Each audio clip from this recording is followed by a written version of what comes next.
Corona expert advisory group کے chairman doctor professor Mahmood شوکت سے ملنے ان کی رہائش گاہ DHA فیز 5 پہنچے. دروازے پر ہمارا استقبال کیا. السلام علیکم ڈاکٹر صاحب. کیا حال ہے جناب؟ خیریت سے ہیں آپ؟ ویلکم. ٹھیک ٹھاک آئیے سر.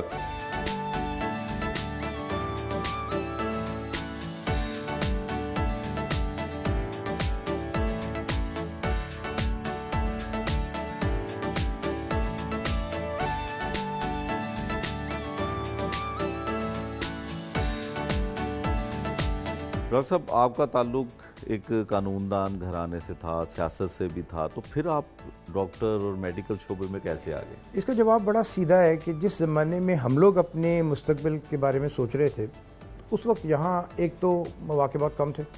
یہ ماڈرن جو آپ کو پروفیشن نظر آتے ہیں یہ تو کوئی نہیں تھے. دوسری بات ہے کہ اس وقت ہم جیسے گھروں میں جو ایک سمجھیں آپ کے کچھ نہ بہت ماڈرن تھے نہ بہت اس طرح تھے بیکورڈ، تو یہاں پر آپ کا فیصلہ کہ آپ کیا کریں گے تقریباً والدین کرتے تھے. ہم 3 بھائی تھے. میرے بڑے بھائی کو وکیل بنا دیا گیا.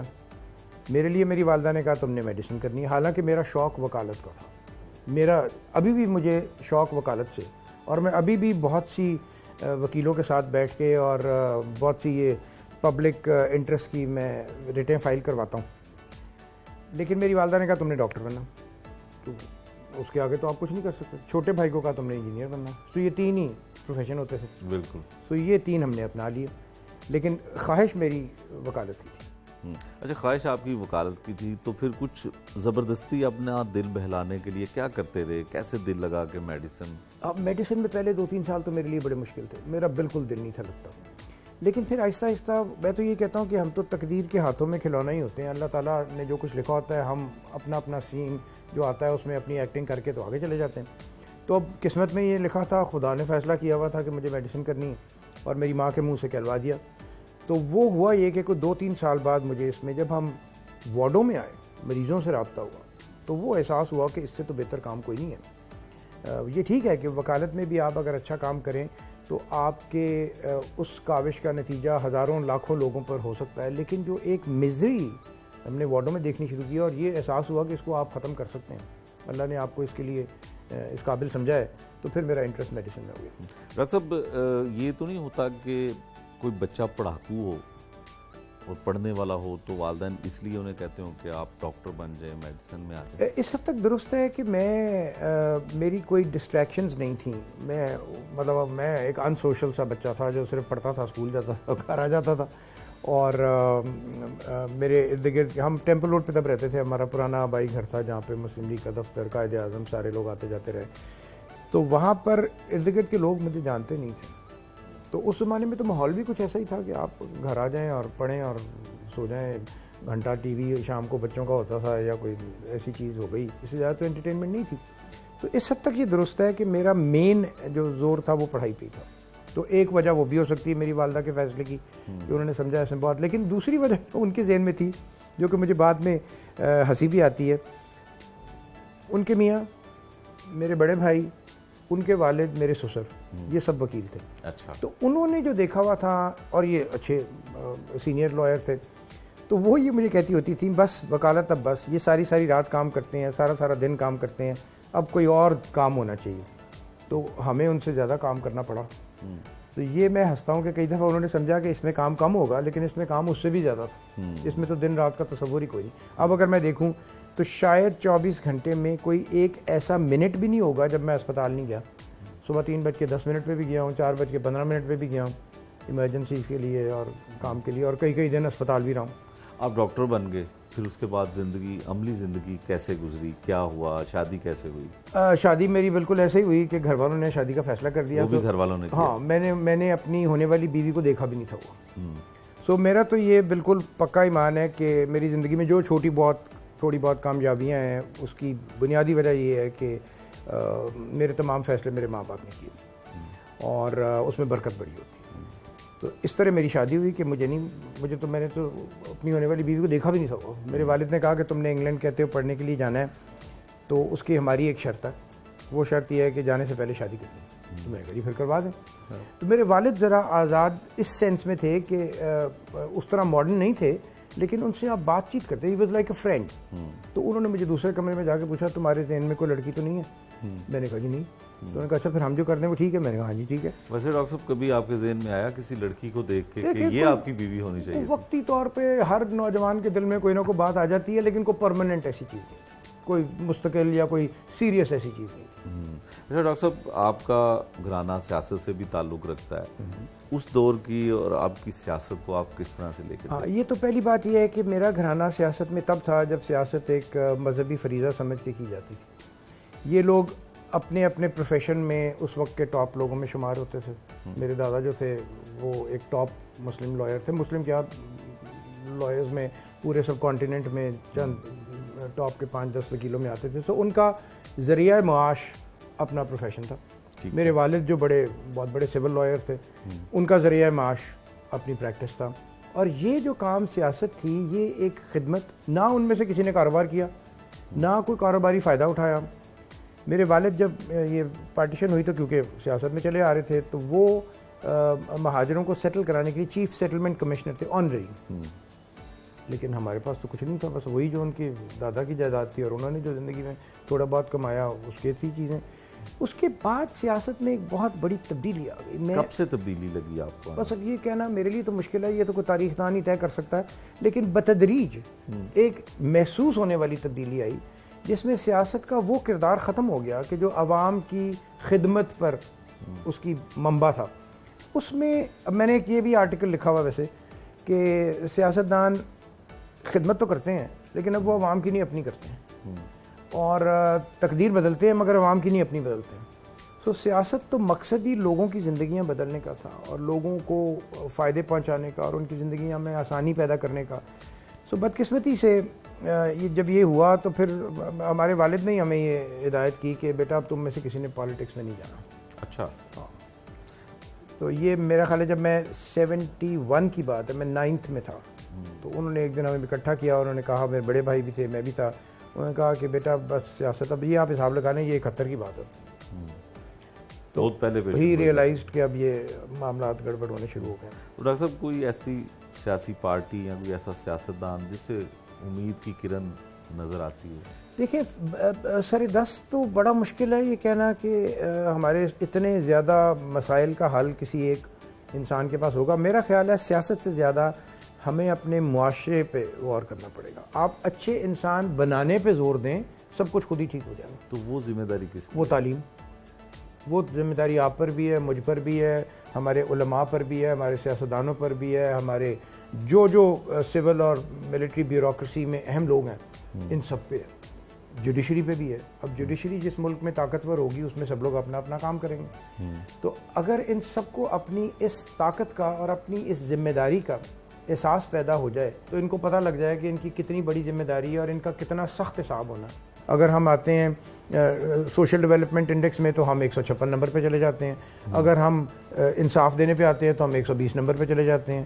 اگر ہم تعلیم میں آتے ہیں تو ہم افریقہ کے برابر آ جاتے ہیں. اگر ہم صحت میں آتے ہیں تو ہم افریقہ کے برابر آ جاتے ہیں. ہماری کرنسی افغانستان سے نیچے چلی جاتی ہے.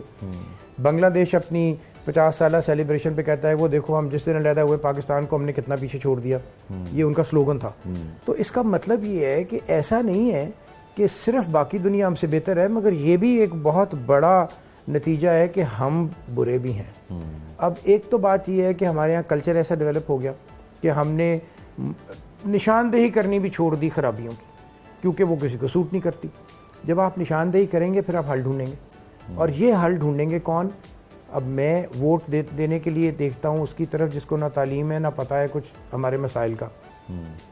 یہ حل انہوں نے نہیں ڈھونڈا, یہ حل تو ہم نے اور آپ نے ڈھونڈنا ہے. اور ہمیں جب تک اب دوسری پرابلم جو میرے نزدیک آتی ہے وہ یہ ہے کہ ہمارے پڑھے لکھے اور مڈل کلاس اور ایجوکیٹڈ لوگ بالکل سیاست سے دل برداشت ہیں. تو ویکیوم تو بھرا جائے گا نا, تو ویکیوم بھرا جائے گا ان لوگوں سے جو مصلحت پسند ہے. ہمارے معاشرے کی سب سے بڑی خرابی مصلحت اور غیر دیانتداری ہے. اس کو ٹھیک کرنے کے لیے ہمیں اچھے لوگ پیدا کرنے ہیں. جو اچھے لوگ جس پروفیشن میں جائیں گے اس کو ٹھیک کر دیں گے, اور اس کے لیے تعلیم. اچھا ڈاکٹر صاحب, آپ کو لکھنے کا بھی شوق ہے, آپ نے کچھ بکس بھی لکھی ہیں اور کچھ تحریر اخبارات میں بھی آپ کی آتی ہے, تو یہ شوق کیسے پیدا ہوا دیکھیں یہ میرا خیال ہے ہر اس شخص کو جس میں تھوڑا سا بھی احساس ہو, جس میں تھوڑا سا درد دل ہو, اور وہ کوئی ایسا کام کرتا رہے ساری زندگی جس میں اس کا رابطہ لوگوں سے, عوام سے اور مختلف طبقات سے ہو.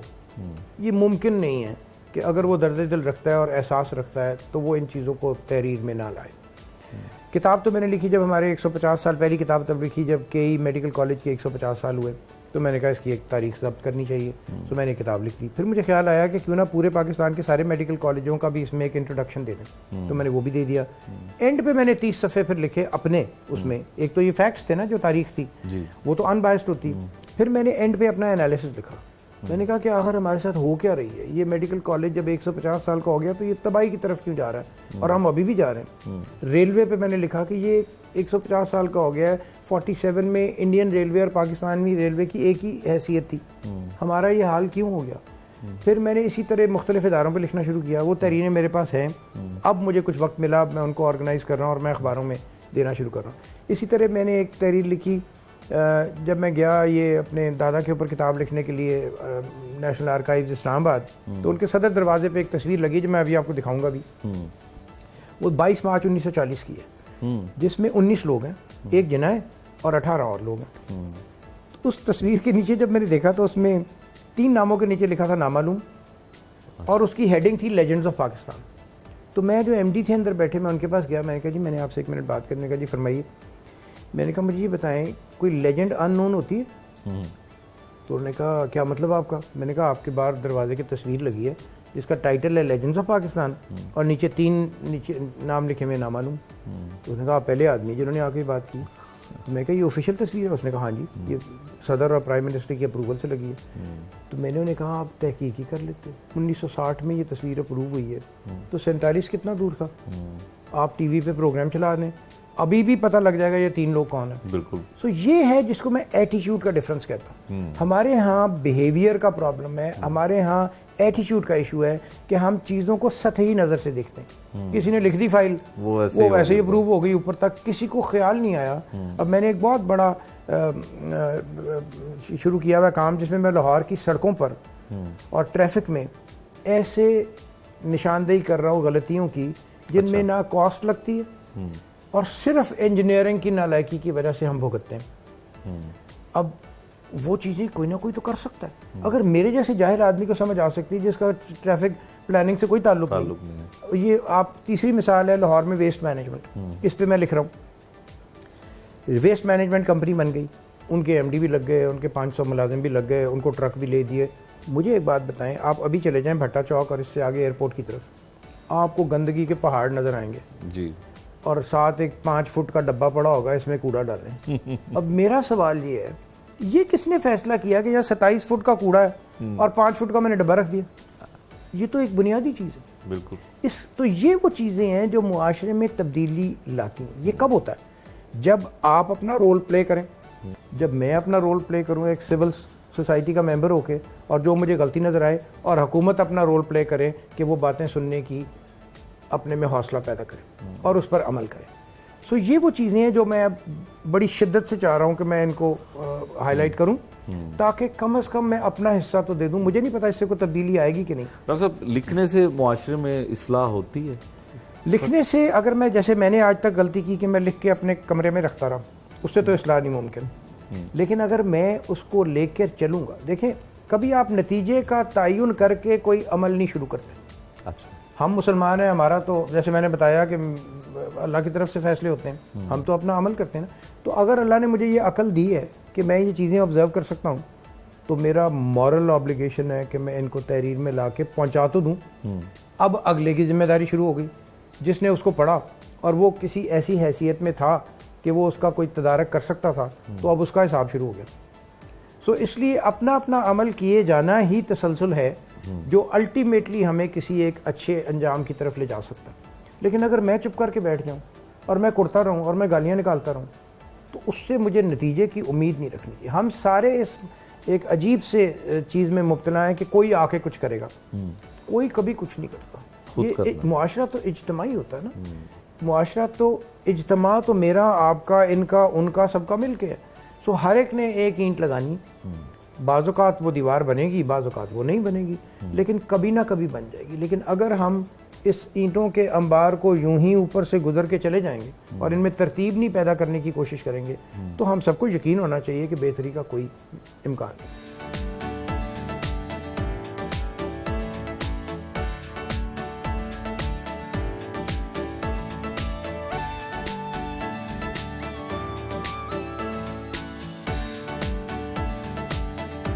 گھر میں بنائی ہوئی اپنے دادا اور والد کی پکچر گیلری بھی دکھائی۔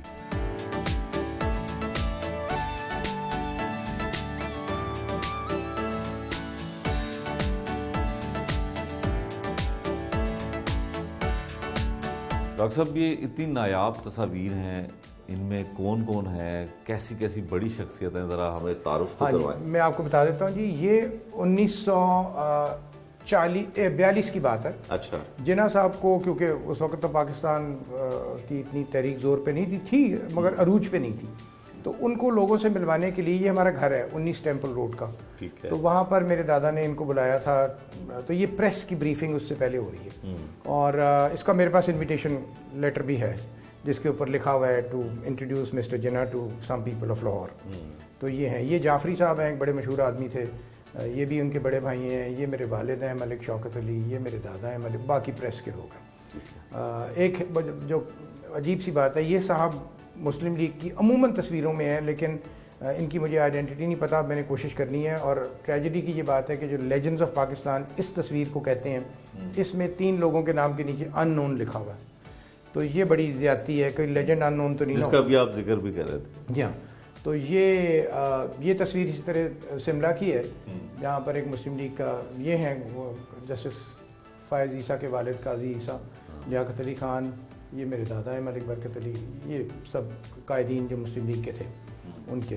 اسی طرح یہ 22 مارچ 1940 ہے، جس دن پاکستان ریزولوشن پاس ہوا تھا، تو یہ شاید ہے ممدوٹ ولا کی تصویر، شاید نہیں، ممدوٹ ولا میں ایک رات پہلے وہاں فنکشن ہوتا، یہ بھی وہیں ہے ممدوٹ ولا میں 22 مارچ کی۔ یہ میرے والد میئر آف لاہور تھے، تو مفتی اعظم فلسطین آئے ہوئے تھے، تو یہ ان کی ریسیپشن تھی، لیکن اس زمانے میں بڑا سمپل ماحول ہوتا تھا۔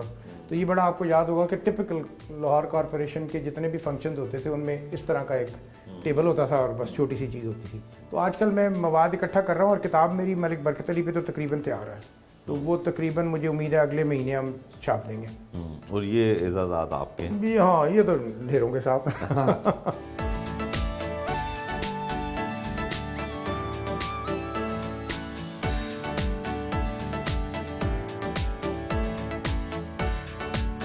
لاہوریوں کے مشہور کھابے حلوہ پوری کھوئے والے لذیذ چنے اور انڈوں سے ہماری توازہ کی۔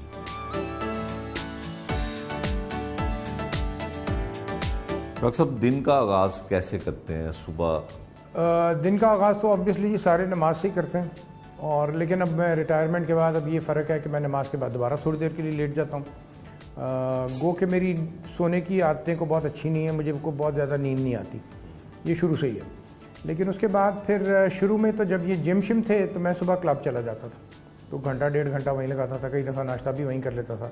اب جب سے یہ کووڈ آیا اور سارے کلب بند ہو گئے تو اب تھوڑی ایک سستی ہے، لیکن کیونکہ میں اس وقت بھی پنجاب حکومت کے ساتھ کوئی 6-7 چیزوں میں کام کر رہا ہوں، تو دن کا حصہ تو میرا زیادہ ہے یا ان کے ساتھ یا ہماری 4-5 چیریٹیز ہیں ان کے ساتھ گزر جاتا ہے۔ سو دن میں میں کوئی اپنا پروفیشنل کام نہیں کرتا۔ پریکٹس میری ویسے ہی ہے جو شام میں میں کرتا تھا، پرائیویٹ کام تھوڑا بہت، لیکن دن کا تو بس یہی ہے کہ صبح اٹھ کے اور پھر کوئی اخبار پڑھ لی، کوئی 2 منٹ 4 منٹ، اب آج کل یہ ایک سزا ہے اس کے اوپر بے حساب پیغام ہوتے ہیں ان کو۔ سوشل میڈیا تو اتنا سوشل بھی نہیں رہا، میں بلکہ کل ہی ہیلتھ ڈپارٹمنٹ کو کہہ رہا تھا کہ اب یہ بس کریں کہ آپ آفیشیل نوٹس بھی واٹس ایپ پہ بھیجتے ہیں، تو میں تو نہیں دیکھتا، تو یہ ایک مس یوز بھی بہت ہے، ہر مریض آپ کو اس کے اوپر بھیج رہا ہے۔ اب ہمیں ڈر بھی لگتا ہے کہ کوئی ایسا اہم میسج مس نہ ہو جائے، سو صبح تقریباً 45 منٹ تو اس کو لگ جاتے ہیں، اخبار دیکھ لی، کبھی کوئی خبریں دیکھ لیں، اس کے بعد پھر میرا کوئی نہ کوئی میٹنگ ہوتی ہے، کوئی نہ کوئی کام ہوتا ہے اور اس میں چلا جاتا ہوں۔ اور دوپہر کو کئی دفعہ اگر میرا لمبا کام ہو تو پھر میں کھانا ساتھ لے جاتا ہوں، اور ادروائز پھر دوپہر میں ایک چھوٹا سا گھر میں چکر لگا کے پھر 2 بجے کے بعد 3 بجے کے بعد ہمارا پروفیشنل کام شروع ہو جاتا ہے۔ تو کھانے میں کیا دیتے ہیں؟ ناشتہ کیسے کرتے ہیں؟ میرا ناشتہ تو بہت سمپل ہوتا ہے، سال ہا سال سے 2 ٹوسٹ, آلٹرنیٹ ڈیز پہ انڈا اور چائے یا کافی بس. اور خوش خوراک ہیں کھانے کی؟ نہیں, میں نہیں ہوں, یقیناً نہیں ہوں. اچھا, اس کے بارے میں یقیناً خوش خوراک نہیں کاؤنٹ کر سکتا اپنے آپ کو. مجھے جو مل جائے میں کھا لیتا ہوں. بلکہ بعض اوقات ایسا بھی ہوتا ہے کہ کھانے میں کافی گڑبڑ ہو, نمک بہت زیادہ ہے, مرچ بہت زیادہ ہے, تو میں بغیر بات کیے کھا جاتا ہوں اور باقی لوگ بڑے حیران ہوتے ہیں کہ آپ نے کھایا کیسے. تو ڈاکٹر صاحب اس میں کیا وجہ ہے کہ کھانا جو ہے شوقین کھانے کے آپ نہیں ہیں اور پسند بھی اتنا زیادہ نہیں کرتے ہیں اور اچھا برا جیسا بھی وہ کھا لیتے ہیں, تو کیا خود بنانے کا بھی کوئی اب ایکسپیرینس؟ میں نے کچھ یہ ریٹائرمنٹ کے بعد کچھ تھوڑا سا یہ کیا ہے, وہ بچوں کو کبھی آئے, میرے بچے سارے باہر ہیں, تو ایک یہ تجربہ میں نے زندگی میں کیا کہ میں نے کسی بچے کو فورس نہیں کیا کہ تم نے کیا کرنا. میں کہا جو آپ سمجھتے ہیں کہ آپ جس میں بہترین ہیں تو آپ وہی کریں. سو ایک میری بیٹی ڈینٹسٹ بن گئی, وہ آسٹریلیا شادی ہو کے چلی گئی. ایک میری بیٹی نے کہا نہیں میں نے تو کامرس کرنی ہے, سو اس نے MBA کیا, کچھ اور کورسز اسلام سے کیے, اس کی شادی ہوگی, وہ کینیڈا چلی گئی. بیٹا میرا کہنے لگا جی کہ میں نے یا لاء کرنا اور یا میں نے بزنس کرنا. تو مجھے تو اپنا تجربہ یاد تھا کہ میری جو پیشن تھی لاء کی, تو میں نے کہا بالکل تم لاء کرو. مجھے ابھی بھی لوگ کہتے ہیں کہ آپ میں سے کوئی, آپ کے بچوں میں سے کوئی آپ نے ڈاکٹر نہیں بنایا. تو میں کہا میں نے تو بنانے نہیں تھے, وہ تو انہوں نے خود کرنا تھا, کیونکہ میرا یہ بڑا پکا ایک یقین ہے کہ آدمی اسی کام میں ایکسل کر سکتا ہے جس کا اس کو شوق ہو. تو اس لیے اب وہ سب باہر ہیں, تو باقی جب وہ آتے ہیں تو پھر میں نے باربیکیو سیکھا کرنا, اب میں ان کے لیے باربیکیو کرتا ہوں. تو یہ ہے بس میرا کھانے پکانے کی حد تک. باقی میں 2 سال انگلینڈ تھا جب, تو اس میں کچھ عرصہ ایسا تھا جب میں اکیلا بھی تھا, تو میں تو اس وقت صرف انڈے فرائی کر کے ٹوسٹ کے ساتھ کھاتا تھا.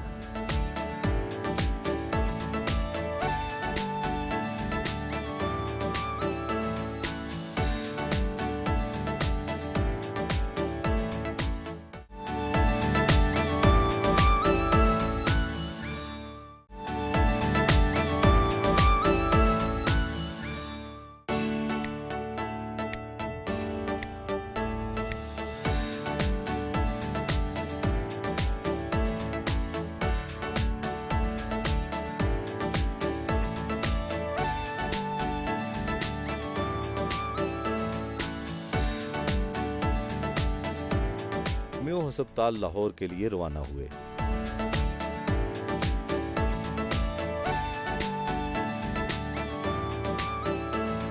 ڈاکٹر صاحب کرونا ایڈوائزری کی ذمہ داری تو آپ نبھا رہے ہیں, اس کے ساتھ ساتھ حکومت کی طرف سے کیا ذمہ داریاں آپ پر مزید ہیں؟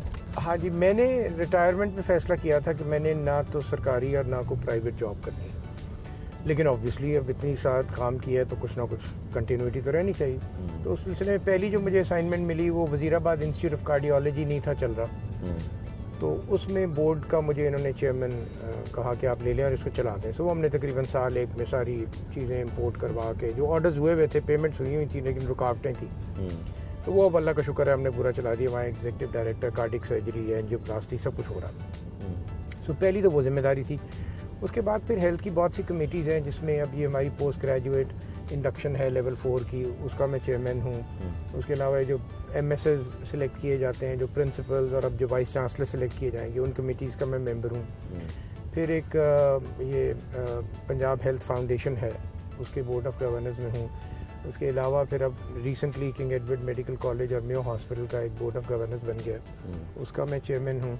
اور اس طرح ہماری کچھ چیریٹیز ہیں جس میں پنجاب ریڈ کریسنٹ ہے, تو ان کا ایک میڈیکل کالج ہے, اس کے بورڈ آف گورنرز میں بھی ہوں, اور ریڈ کریسنٹ سوسائٹی پنجاب کا بھی ممبر ہوں. تو وہ ہماری چیریٹی, ایک ہمارا فیملی کی چیریٹی ہے, میری ککزئی برادری ہے, تو ککزئی ایسوسیشن کا, اس کا میں سینئر وائس پریزیڈنٹ ہوں.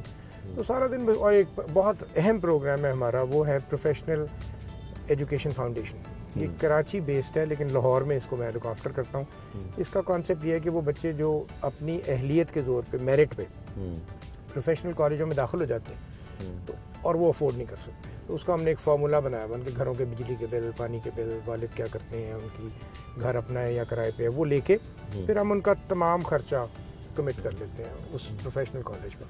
تو ہمارے پاس بچے علامہ اقبال کے بھی ہیں, KE کے بھی ہیں, پنجاب یونیورسٹی کے بھی ہیں, UET کے بھی ہیں, تمام پنجاب کے میڈیکل کالجوں سے ہیں. اور اس وقت ہم تقریباً 2000 بچوں کو اس میں اسکالرشپ دیتے ہیں. ڈاکٹر صاحب آپ کیا سمجھتے ہیں کہ کون سے دور حکومت میں جو میڈیکل کالج کے اسٹوڈنٹ ہیں یا دوسرے اسٹوڈنٹس ہیں خاص کر تعلیم کے لیے نظام اور کام بہت بہتر ہوا؟ اچھا، بات یہ ہے جی کہ یہ کہنا تو بڑا مشکل ہے کیونکہ ہر دور میں کچھ نہ کچھ بہتری کی کوشش تو ہوتی ہے، لیکن ہمارے جو مسائل ہیں وہ صرف حکومتی سطح کے نہیں ہیں. ہمارے مسائل جو ہیں وہ معاشرتی ہیں، معاشی ہیں، ہمارے پولیٹیکل ریزنز ہیں کہ جب تک آپ کے ملک میں اسٹیبلٹی نہیں ہوگی تو حکومت جو مرضی کر لے کوئی مسئلہ نہیں. اب جس طرح میری ایک نظریہ ہے کہ آپ اگر ڈیولپمنٹ پہ زور دیتے ہیں، انفراسٹرکچر پہ یا ڈیولپمنٹ پہ، تو وہ بہت اہم ہے، لیکن اس کے ساتھ ساتھ اگر آپ لوگوں کی تعلیم پہ زور نہیں دیتے، آپ ان کے بیہیویئرس ٹھیک نہیں کرتے، تو ہمارے یہی لوگ جن کے لیے آپ بسیں بناتے ہیں ان کو توڑتے ہوئے نظر آتے ہیں. یہی لوگ جن کے لیے آپ صحیح ڈیولپمنٹ کرتے ہیں وہ آپ کی سڑکیں بھی توڑتے ہیں اور آگ بھی لگاتے ہیں. سو یہ وہ وشس سائیکل ہے جس میں سے ہمیں نکلنا ہے. بدقسمتی سے کسی بھی حکومت نے اس کے لیے کوئی خاطر خواہ اور دل سے کام نہیں کیا، ورنہ دنیا میں مثالیں موجود ہیں جہاں لوگوں نے تقدیر بدل دی قوموں کی. سو بدقسمتی سے ہمارے ہاں شارٹ سائٹڈ پالیسیز رہی ہیں ہمیشہ. میڈیکل کالج تو بنا دیا، لیکن جب اس میڈیکل کالج کا پرنسپل لگانے کی باری آئی تو وہ میرٹ پہ نہیں لگایا، وہ اپنے کسی سیاسی حلیف کے کسی بچے کو لگا دیا. سو یہ وہ چیزیں ہیں جو ایک ایسے معاشرے کی نشاندہی کرتی ہیں جو بلوغت کی لیول پہ نہیں پہنچا. ہم پیسے بھی لگا. تیسری بات جو سب سے بڑی ہے وہ یہ ہے کہ جب تک ہمارے حکمرانوں میں یہ پبلک منی کا تصور نہیں آئے گا کہ وہ ویسے ہی خرچ کریں جیسے وہ اپنا پیسہ خرچ کرتے ہیں. پبلک منی کو تو ہم ایک بیگار سمجھتے ہیں، جہاں مرضی خرچ کر لیں، رشوت کے لیے خرچ کر لیں، لوگوں کو فائدہ دینے کے لیے خرچ کر لیں، کسی کے بچے کو امپلائی کرنے کی. جب تک یہ تصور نہیں ختم ہوگا آپ جو مرضی ڈیولپمنٹ کر لیں یہاں پر تبدیلی نہیں آئے گی.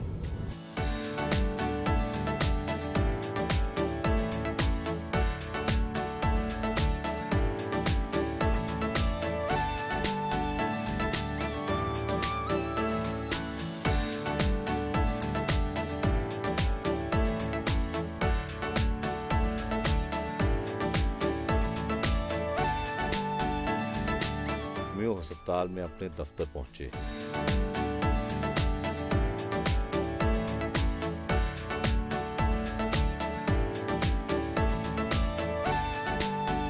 ڈاکٹر صاحب کرونا ایڈوائزری کی ذمہ داری کیا ہے؟ مطلب آپ کیا ذمہ داری نبھا رہے ہیں؟ بنیادی طور پہ ہمارا جو کام ہے وہ یہ ہے کہ انٹرنیشنل لٹریچر کو ریویو کرنا، پنجاب کے لیے پالیسی بنانا، ٹریٹمنٹ کی، پریونشن کی. کچھ فیصلے ہیں جو این سی او سی کرتی ہے، وہ بعض اوقات ہم پورے مانتے ہیں، بعض اوقات ہم پنجاب میں نہیں مانتے. اور لیکن بنیادی طور پر ٹریٹمنٹ پالیسیز، گائیڈ لائنز جو دنیا میں لیٹسٹ ریسرچ ہوتی ہے اس کی لائن میں لوگوں کو بتانا کہ ڈفرینٹ سٹیجز پہ بیماری کی کیا کیا طریقہ کار علاج کا زیادہ مفید ہے. ہسپتالوں کے اندر جو شارٹیجز ہیں چیزوں کی ان کو پورا کرنے کے لیے حکومت کو ریکمنڈیشن کرنا. اس کے بعد جس طرح پچھلے دنوں ایک ہمارا ایشو تھا کہ وینٹیلیٹر خریدیں کہ ایک مشین ہوتی ہے بائی پیپ، تو اس پر پھر ہم کنسلٹیٹو میٹنگ کرتے ہیں، پھر اپنا ڈیسیژن دیتے ہیں اور 99% اس پہ ہیلتھ ڈپارٹمنٹ پنجاب حکومت کا ویسے ہی عمل کرتا ہے. تو ایڈوائزری کیپیسٹی کا جو رول ہے وہ یہی ہے کہ ایڈوائز کر دے. جیسے اب ٹیسٹ کرنے کے لیے ہم بتاتے ہیں کون سا کرنا ہے کون سا نہیں کرنا، کتنے کرنے ہیں کیا. پھر روزانہ ہماری جو میٹنگ ہوتی ہے وہ شروع ہوتی ہے سچویشنل انالیسس سے کہ اس دن کیا صورتحال ہے، ہمارے پاس بیڈز اویلیبل کتنے ہیں، وینٹیلیٹرز اویلیبل کتنے ہیں، ان کو کب بڑھانا ہے. پرائیویٹ اسپتالوں سے ایگریمنٹس ہم نے کیے کہ جب ہماری کیپیسٹی بڑھ جائے گی تو پھر ہم آپ کے ساتھ اپنے مریض بھیجیں گے آپ کو. تو یہ ساری وہ چیزیں، سپلائیز انشور کرنا کہ دوائیوں کی کمی نہ آئے. جس طرح یہ ایکٹیمرا ایک دوائی ہے جو آپ نے سنی ہوگی بڑی، یہ پاکستان میں تھی نہیں. تو اس کی ہم نے امپورٹ پالیسی بنائی، اس کی ہم نے ڈسٹریبیوشن پالیسی بنائی کہ لوگوں کو کیسے ملے گی اور مس یوز نہیں ہوگی. اور ورنہ تو یہ 8-8 10-10 لاکھ میں ٹیکہ بکنے لگ گیا تھا. تو پھر جب ہم نے اس کو روش کمپنی کو یہ ہم نے اس کو بتا دیا کہ آپ یہ مارکیٹ میں نہیں بیچ سکتے، آپ یہ صرف ایک مریض کے نام پہ دیں گے. تو اس طرح سے ہم کوشش کرتے ہیں کہ کم از کم بد انتظامی اور جو ایسی چیزیں ہیں جن سے مریض کو نقصان پہنچ سکتا ہے وہ کم سے کم ہوں. اس کے باوجود میں یہ نہیں کہتا کہ ہم 100% اس میں کامیاب ہوئے ہیں. ابھی بھی میرا خیال ہے کہ کرونا کے مریض اوور ٹریٹ ہو رہے ہیں، اسٹیرائڈ ہم بے حساب استعمال کر رہے ہیں، ایکٹیمرا بھی ہم اننیسیسری استعمال کر رہے ہیں. لیکن جس طرح ہماری آبادی ہے، جس طرح لوگوں کے پریشرز ہیں، جس طرح انسپروائز میڈیکل کیئر ہے، میرا نہیں خیال کہ کسی بھی فیلڈ میں ہم اس کو 100% درست کر سکتے ہیں. اچھا ڈاکٹر صاحب، ایک جو ویکسین آئی تھی پرائیویٹ ہاسپٹلس میں بھی لگائی گئی تو وہ ایک عمل رک گیا، کہتے ہیں اس کی بھی کوئی انتظامی معاملات جو ہیں وہ مکمل نہیں ہو سکے؟ ویکسین کا پنجاب حکومت سے بھی کوئی تعلق نہیں اور ہمارے سے تو بالکل بھی کوئی تعلق نہیں. یہ NCOC اور ڈریپ فیصلہ کرتی ہیں, جو ایک فیڈرل ادارے ہیں دو, وہ فیصلہ کرتے ہیں کہ کتنی ویکسین پرائیویٹ سیکٹر کو امپورٹ کرنے کی اجازت دی جائے گی, کس ریٹ پہ دی جائے گی, یہ سب کچھ ہمارے سے علیحدہ ہے. دوسری بات, میری جو تمام ہیلتھ پالیسیز ہیں یہ ہیں سرکاری اداروں کے لیے. پرائیویٹ اداروں کو لک آفٹر کرتی ہے ہیلتھ کیئر کمیشن.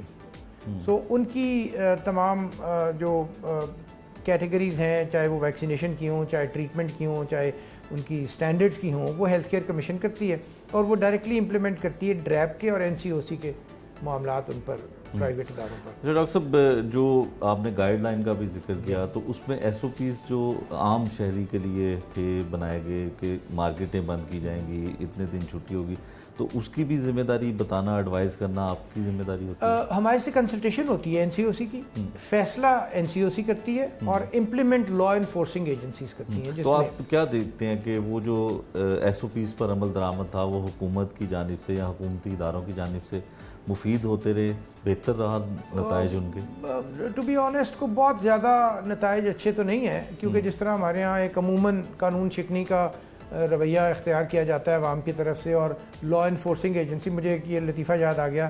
ایک دن میں سڑک پہ جا رہا تھا تو میں نے ایک سپاہی کو دیکھا جو لوگوں کو ماسک پہنا رہا تھا, خود نہیں تھا پہنا ہوا. تو میں نے اسی وقت پھر IG صاحب کو فون کیا, میں کہا کم از کم یہ تو کروائے نا. تو اب بات یہ ہے کہ یہ ہمارے بیہیویئرس کے اور ایٹیٹیوڈس کے ایشوز ہیں جو ایک بنیادی طور پر کم تعلیم یافتہ معاشرے میں ساری دنیا میں دیکھے جاتے ہیں, اور ایون اس دفعہ تو تعلیم یافتہ معاشروں میں بھی دیکھے گئے. امریکہ میں بھی لوگوں نے ماسک پہننے سے انکار کر دیا. تو یہ ہیومن نیچر ہے, جب آپ پر کوئی پابندی لگتی ہے تو قدرتی آپ کا رسپانس یہ ہوتا ہے کہ مجھے یہ قبول نہیں ہے. تو وہ دیکھنے میں بہت آیا, اور مسجدوں میں تو خیر گاڑی لے کے خود نکل جاتا تھا پورے شہر کا چکر لگانے کے لیے کہ دیکھوں کہ کیا ہو رہا ہے. چند جگہوں پر میں بہت امپریس ہوا, وہاں پر میں نے دیکھا کہ وہاں بہت اسٹرکٹ کمپلائنس تھی, آپ ماسک کے بغیر اندر نہیں جا سکتے تھے. اندر بھی اگر آپ ماسک کسی کا سلپ کرتا تھا تو کوئی نہ کوئی کہیں سے سیکیورٹی والا آ کے آپ کو بتاتا تھا. ڈیفینس کی مسجدوں میں یہ دیکھنے میں آیا کہ وہ ڈسٹنس بھی رکھتے تھے, ماسک بھی پہنتے تھے. لیکن جب میں شاہدرہ گیا یا جب میں یہ سبرب میں گیا, کینٹ کے برکی, بیدیاں روڈ اور یہ اشرا یا مزنگ, تو وہاں تو سب کچھ ہوا میں اڑا دیا گیا. ڈاکٹر صاحب, ان ایریاز میں لوگ یہ بھی نہیں مانتے تھے کہ یہ جان لیوا مرض کرونا کا وجود بھی ہے. بالکل. تو کیا آپ سمجھتے ہیں کہ اس کلاس میں اور اس کلاس میں مریضوں کی تعداد کہاں سے زیادہ آئی؟ دیکھیے, اب یہ دو چیزیں ہیں. ایک یہ ہے کہ یہ کراؤڈڈ لوگ ہیں, ان میں مریض, کیونکہ میو ہسپتال میں تو 90% مریض جو ہیں وہ ہمارے لوور سوشو اکنامک آرڈر کے ہی آئے ہیں. سو یہ کہنا بالکل غلط ہے کہ وہ افیکٹ نہیں ہو رہے, وہ افیکٹ ہو رہے ہیں. ان میں سے بھی جو ذرا بہتر لوگ ہیں جو اسپتالوں میں آ رہے ہیں, جو لوگ بالکل نہیں مانتے, ان میں سے بہت سے لوگوں کی گھروں پر بھی ڈیتھ ہو رہی ہے جو کبھی ڈاکٹر کے پاس جا ہی نہیں رہے. کم از کم میں 7-8 لوگوں کو ایسا جانتا ہوں جو میرے ملازمین میں بھی تھے, ان کی فیملیز میں بھی تھے, جو بظاہر جب انہوں نے مجھے کہانی سنائی تو وہ کرونا لگتی تھی, لیکن نہ وہ ماننے کو تیار تھے اور نہ وہ اسپتال گئے. سو یہ ایک ٹریجڈی ہے جو ہیومن نیچر ہے, ہمارے رویے ہیں انفارچونیٹلی, اور جیسے میں نے بتایا ساری دنیا میں دیکھنے میں آئے, کیونکہ لوگ ذہنی طور پہ اس کو ماننے کو تیار نہیں ہیں کہ یکدم آپ کی زندگی جو جب سے آپ پیدا ہوئے ہیں ایک سٹائل تھا زندگی کا, اور یکدم کوئی آ کے کہے کہ سب بدل دو, تو وہ ماننا آسان تو نہیں ہے. اور پوری دنیا میں کرونا کی وبا جیسے پھیلی اور اموات بھی ہوئیں, پاکستان میں اتنی شدت نہیں رہی. اس کی کیا وجہ ہے؟ احتیاط یا کچھ اور؟ احتیاط تو یقیناً نہیں ہے, لیکن اس کی کوئی سائنسی بنیاد میں آپ کو بتا نہیں سکتا. یہ ہم خود بڑی دفعہ سوچتے ہیں, لیکن ہم کوئی اس کی سائنسی بنیاد آپ کو نہیں بتا سکتے کہ ہم کیوں اتنے مقابلتاً کم افیکٹ ہوئے ہیں. ایک شاید وجہ صرف یہ ہے کہ یہ بیماری ہمارے چھوٹے شہروں اور گاؤں میں نہیں پہنچی. اگر آپ دیکھیں تو آپ کی تمام تر بیماری بڑے شہروں تک محدود ہے. سو یہ ایک واحد چیز ہے جو میں دیکھ سکتا ہوں, کیونکہ ہماری وہ 50-60% آبادی جو چھوٹے گاؤں میں اور شہروں میں ہے وہ بظاہر اس سے محفوظ رہی. اور جب انڈیا میں وہ افیکٹ ہوئے تو آپ نے ان کی اس ویو میں دیکھا کہ کتنی تباہی آئی. تو ڈاکٹر صاحب, اس میں کوئی امیونٹی اسٹرانگ ہونے کا بھی ایلیمنٹ ہے؟ نہیں, یہ متس ہیں, یہ مس انفارمیشن کی صدی ہے. اس میں ہر چیز غلط لوگوں تک پہنچ جاتی ہے. میرا خیال ہے ہمارے ہاں جو ہمارے صحت کے عمومی انڈیکیٹرز ہیں وہ اتنے برے ہیں کہ یہ بات ہو ہی نہیں سکتی, چاہے وہ میزلز ہو, چاہے وہ ڈینگی ہو, چاہے وہ انفیکشس ڈیزیز ہو, چاہے وہ ٹائیفائڈ ہو, چاہے ڈائریا ہو. سب بیماریاں ہم کو زیادہ ہوتی ہیں. اگر ہماری امیونٹی اتنی اسٹرانگ ہوتی تو وہ بیماریاں بھی ہمیں کم ہوتی.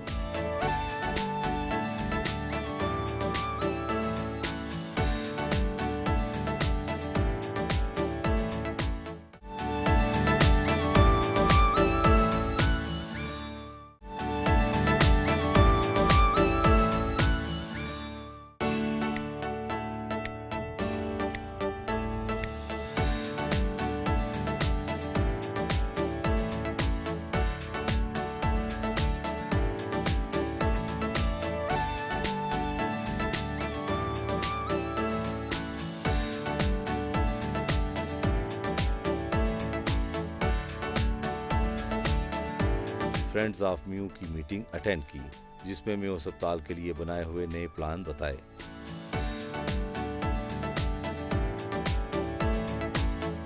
ڈاکٹر صاحب، میو ہاسپٹل میں آنے کے بعد آپ ابھی ایک بڑی اہم میٹنگ تھی، کیا اس میں طے ہوا؟ یہ میٹنگ جی دو لحاظ سے اہم تھی کہ اس میں ایک تنظیم بنی ہوئی ہے جو فرینڈز آف میو ہاسپٹل کہلاتی ہے۔ یہ مختلف بزنس کمیونٹی کے لوگ ہیں، پروفیشنلز ہیں، اس میں کچھ آرکیٹیکٹس ہیں جنہوں نے یہ فیصلہ کیا کہ میو ہسپتال ایک ہمارا بڑی یادگار قسم کی بلڈنگ ہے اور سروس پرووائڈ کرتی ہے بہت زبردست لوگوں کو، غریب لوگوں کو۔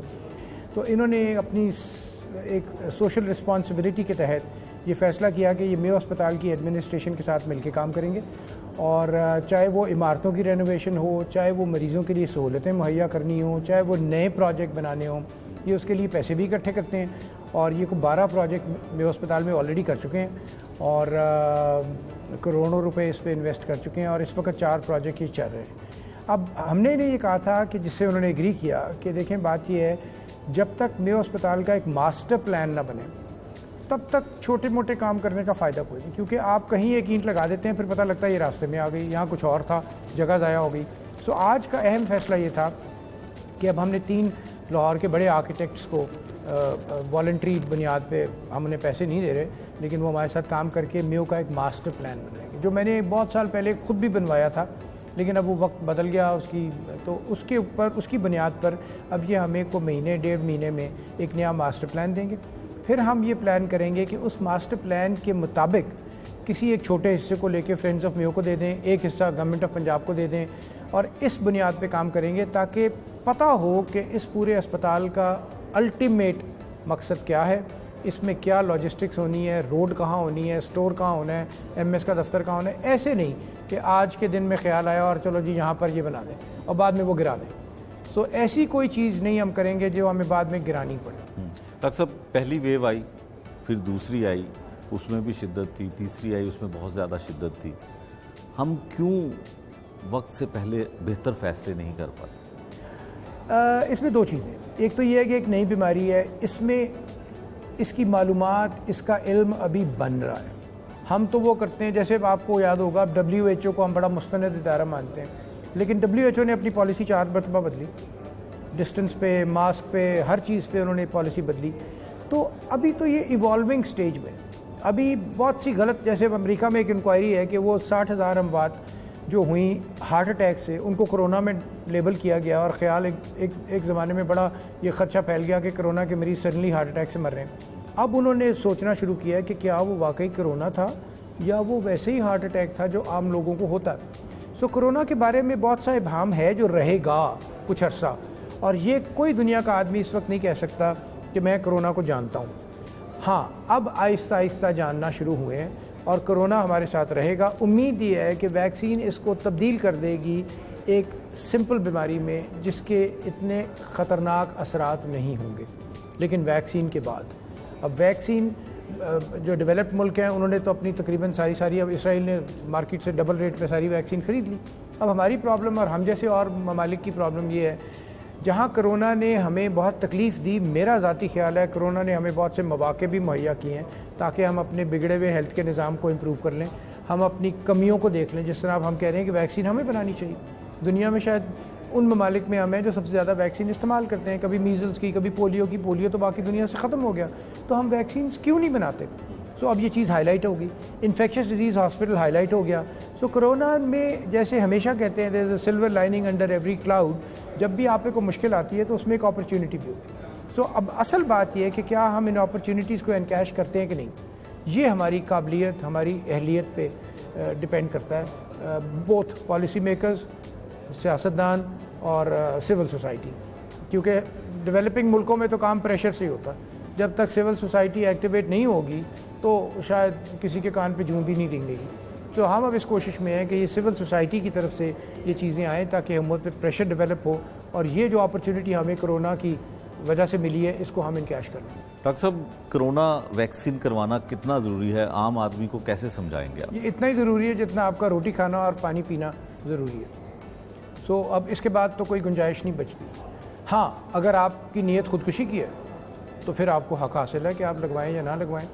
تو یہ اتنی اہم بات ہے کہ اس کو ڈینائی کرنا جیسے میں نے پہلے بھی کہا کہ انفارچونیٹلی ملک میں بھی اور باقی دنیا میں بھی ایسی ایک بہت بڑی لابی موجود ہے جو کہتی ہے کہ اس کی ضرورت نہیں ہے، مگر بات یہ ہے کہ ایویڈنس اور سائنس تو یہی کہتی ہے کہ ویکسینیشن، جسے میں نے آپ کو پہلے بھی بتایا، امریکہ میں پچھلے مہینے میں کوئی ایسا آدمی اسپتال میں نہیں آیا جس نے ویکسینیشن کروائی ہو، تمام لوگ وہی آئے ہیں جنہوں نے تمام ڈیتھس بھی انہی کی ہوئی ہیں جنہوں نے ویکسینیشن نہیں کروائی۔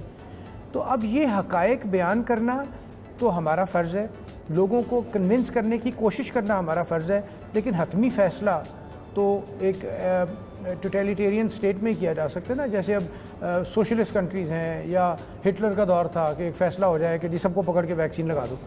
آج بھی دنیا میں کچھ حد تک یہ کیا جا رہا ہے، لیکن بات یہ ہے کہ کیا یہ ایکسیپٹیبل ہوگا پریزنٹ سو کالڈ انلائٹنڈ معاشرے میں کہ لوگوں کو زبردستی ویکسین لگوائی جائے، یا یہ فیصلہ ہونی پڑے۔ اس میں جو اہم بات ہے وہ یہ ہے، جب آپ خود ویکسینیٹ نہیں کرتے تو آپ صرف اپنا نقصان نہیں کر رہے، آپ اس بیماری کو پھیلانے کا ایک ذریعہ بھی بن رہے ہیں۔ یہ حق آپ کو حاصل نہیں ہے کہ آپ کی وجہ سے کوئی اور آدمی موت کے منہ میں جائے۔ اس لیے ویکسینیشن کے اوپر میرا خیال ہے ہمیں سخت رویہ اپنانا ہوگا، اور میرا خیال ہے حکومت اس وقت اس لیے سخت رویہ نہیں اپنا رہی کہ حکومت کے پاس اتنی ویکسین اویلیبل نہیں ہے۔ جب ویکسین اویلیبل ہوتی ہے اور لوگ نہ لگواتے تو ایک اور صورتحال ہوتی۔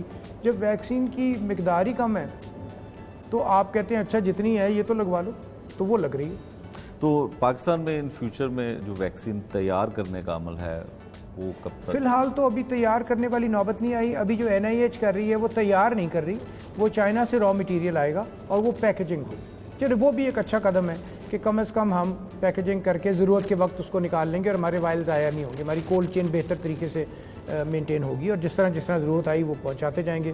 لیکن میرا یہ اس میں کوئی شک کی بات نہیں ہے، کوئی دوسرا اوپینین نہیں ہو سکتا کہ پاکستان کو ویکسین بنانے والے ملکوں میں شامل ہونا چاہیے اور بڑے ممالک میں ہونا چاہیے جو بہت زیادہ ویکسین بنانے کی کیپیسٹی رکھتے ہیں۔ ڈاکٹر صاحب، کرونا ویکسین کروانے کے لیے تو ہم یقیناً دوسرے ممالک سے پیچھے ہیں، تو کرونا علاج کے لیے ان کو جو انفارمیشن ہے اپڈیٹ ہونا ہے کسی بھی ڈاکٹر کا، وہ ہم کس مقام میں؟ جی دیکھیے، میرا خیال ہے کچھ چیزیں ایسی ہیں جو بہت قابل تعریف ہیں، جس میں ہمارا جو نادرا کا رول ہے اور جو نادرا کے تھرو ہم نے ٹیگ کر دیا ہے اس کو۔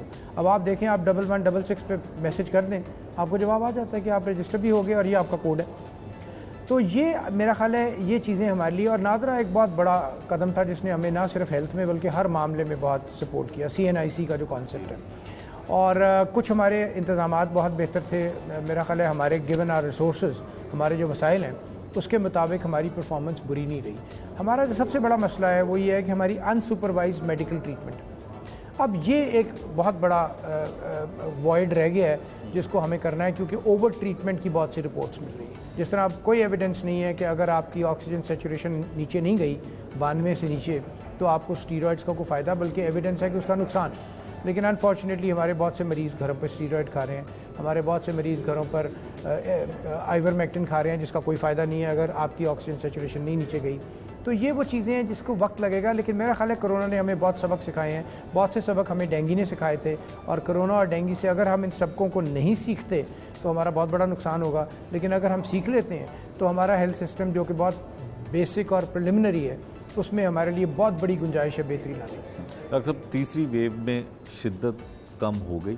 جی، اس وقت اسٹیٹسٹکس کے مطابق تیسری ویو میں شدت کافی کم ہے، اور آج کے اسٹیٹسٹکس میں اس وقت میو اسپتال جو سب سے بڑا سینٹر ہے وہاں صرف 126 مریض ہیں، اور وہاں پر اس وقت 26 وینٹیلیٹر بھی خالی ہے، جو ہمیں اس دوران کبھی بھی یہ خوشخبری نہیں ملی۔ تو یہ تو اچھی خوشخبری ہے، اور کوئی آنے والے وقت میں اگر ہم احتیاط نہیں کرتے ہیں، ویکسین نہیں لگواتے ہیں، تو پھر بری خبریں کب سے شروع ہو جائیں گی؟ دیکھیے، پہلا امپیکٹ ہمیں آئے گا عید کے بیہیویئر کا 10 سے 15 دن بعد، سو وہ اللہ کرے خیریت سے گزر جائے۔ دوسرا امپیکٹ ہمیں آئے گا لوگوں کا، اب چیزیں گریجولی کھل رہی ہیں، ملک بند تو نہیں رہ سکتے۔